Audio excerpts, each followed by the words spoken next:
I got to ask, so this is remarkable. The amount of time that you spent and what you cranked is just stunning to me anyways. But what were your initial thoughts? I mean, a lot of people took an initial look at the Cybertruck and said, that's going nowhere. And others, like me, said, oh, man, I got to have that. Where were you on that scale? I thought it was a joke. I genuinely thought it was a joke. Really?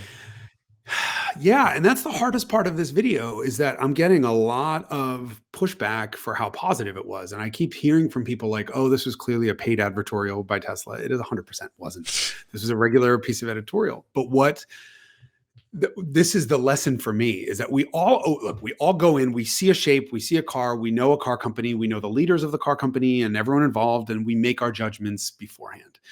But as a journalist, it doesn't matter what my personal opinions are. And it really doesn't matter what my preconceived notions are about the car or the people involved or anything else. I have to go in objectively. And I showed up at Tesla. They reached out and were amazing I'm so thankful for the opportunity, but they were like, listen, we want you to help tell us this engineering story. And I thought, well, you. No one tells me what story to tell, right? Sorry, I probably shouldn't. Oh my gosh. Oh, he said think of the children. My mouth didn't move when I said, but they, I thought I'm not going to tell your story. I'm going to review a car. That's my job. My job is a bid actor, and I'm going to put myself in the mindset of the person who wants this product, and I'm going to evaluate it. Oh God, sorry about the Apple weird things. I'm going to evaluate it based on what the consumer expects this thing to do. That's it. Walk in the lab. And I see the truck and I'm like, oh my God, this thing looks exactly like it did on stage, which is outrageous, whether you like it or not personally my kind of thing. And then I spent the day having my mind blown over and over and over at the ingenuity behind this. So we put the line in the video that I recorded afterwards. We had to go back and redo a segment because I'm like, you guys have all made up your mind about whether you like or hate that Cybertruck. But the craziest thing to me was that it doesn't matter what it looks like. It doesn't matter what it stands for. That's not my job. My job was to tell you what's underneath it. And I just was in disbelief, absolute disbelief. It's fantastic. Yeah. Well, when we got the first Model 3, I said, I've never seen a pile of ever come into the marketplace like this. And then I went through and I said it had gaps that you could see from here to the moon, or it was built like a 1980s Kia. And Daihatsu, yeah. It was just until I got a chance to drive it. Like that was my first impressions.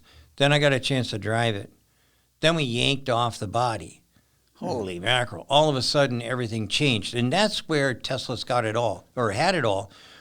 It was always under the skin. You can't see anything. It looks like a jelly bean. It's just another car.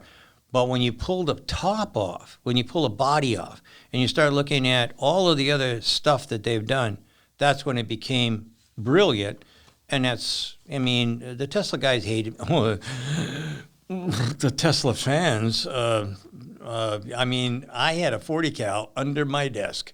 So I'm not you there. Oh man, some of the stuff, we call the FBI. We have secret status here. I have to report it. So anyways, but that aside, when you look at the Cybertruck, I mean, for me, I work on fighter planes and stuff like that. For me, I took one look and I said, that's the future. That's the future. I don't care about anything else. If it's just as good as a Model 3 or a Model Y, it'll be fabulous. And that's where I thought it was going to be. And then, holy crap, everything. So your first impressions were you thought it was a joke, and what did you think of the styling? I loved that it was so outrageous and so future.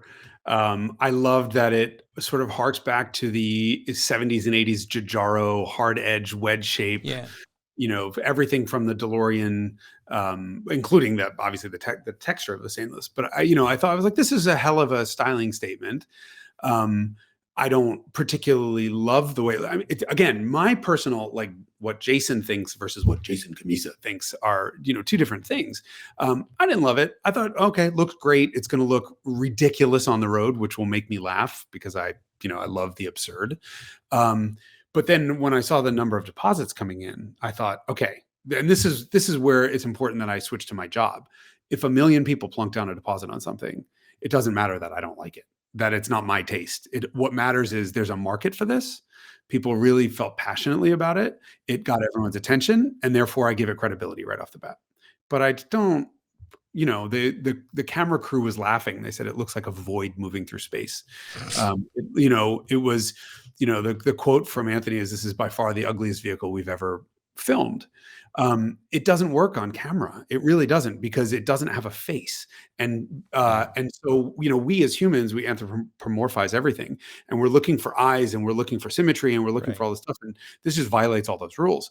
But sitting still, the thing looks incredible. Like it just, I'm not gonna say beautiful, but incredible. Like it just has a presence unlike anything else. And I respect that. They came up with the design, and here it is, virtually identical to the concept. Well, most people don't know that cars are classified. It's got a happy face, it's got a sad face, it's got an angry face, and people, I mean, especially in Korea, they go for the different gods and whatnot that they had in there 1 million years ago, and they try and morph that into the front end of the car. Right. This one, I mean, it's just a flat piece of sheet metal. No face. But the side view, to me, is, I mean, that's what I first saw. I walked into it was on TV, and I walked in, I took one look, and all I saw was the side view. I loved it. So let me ask you a question. You've said some of this stuff, but if you had to categorize what you didn't like about it, what would that be? I mean, is it the face, or what is it?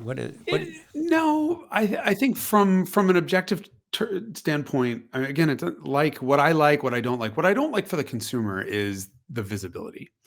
I just think that this shape has a bunch of compromises built in that traditional pickup trucks don't. There's pluses and minuses, but I think the traditional automotive driver would prefer a bigger greenhouse and better visibility, certainly towards the back. There's none. There's nothing in the back. There's nothing. Zero. And I like that the nose is actually quite a bit lower than most traditional pickup trucks. But you genuinely, I think you said this, somebody said this also, I thought I was going to hit everything. You can't judge where the front of the truck ends. And that's just, look, people wear high heels, and they're not going and doing marathons in them. This is a styling statement. It exists for a reason, and there will always be compromises in anything that's high style, from everything from sports cars to high heels. So I didn't particularly care for that. I'm not sure that the traditional pickup truck buyer will take advantage of a lot of this truck's benefits versus a regular pickup. So if I sort of think of R1T as the sort of best in class, most modern traditional pickup truck design, and Cybertruck are the things that make Cybertruck better. The steer-by-wire, some of the efficiency, obviously the speed. Is that enough to compensate for its visibility drawbacks, its insurability? Obviously, we don't know yet what it's going to cost to insure, because we don't know what it's going to cost to fix. But, I like the idea of this exoskeleton, and sure, great. I think it's wonderful that they're thinking differently, but I worry a little bit about, keeping it looking fingerprint free and scratch free. And I just don't know if that trade-off is worth it to the customer. I'm not the customer, but, well, TBD. Well, personally, I don't really look at it as a competitor to Rivian, because Rivian is made for an entirely different person. True. And I think if you're going to look at a pickup truck, I have a Lightning right outside. I wouldn't dream of. I would never give that thing away. Never. It just. I mean, it saved our a couple of times already with the ability to power the factory and whatnot. I love it. And from a pickup truck standpoint, a real pickup truck, that's what I want. But I have one on order. I want a Cybertruck. I want it.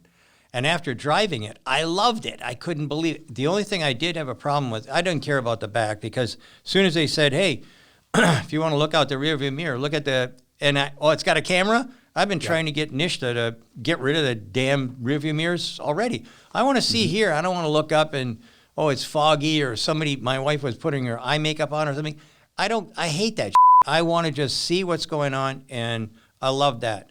Now, you said you don't know where the wheels are in the front, and I don't either. So I said, you know what? You take this truck and you bring it into a parking garage that's got one of those spiral things on it. Man, if you don't pee your pants, you're a real man. I really, really was nervous going up that thing. I went like 3 miles an hour. And I said, it'd be great if you could put something down here. Oh, no problem. And they're good. They can do it because everything's software. They got all the cameras already. So now you go into a cramped condition like that, and now I can see my corners and I'll feel a whole lot better. And the other thing is, look, you get used to everything, right? Every car has visibility issues these days.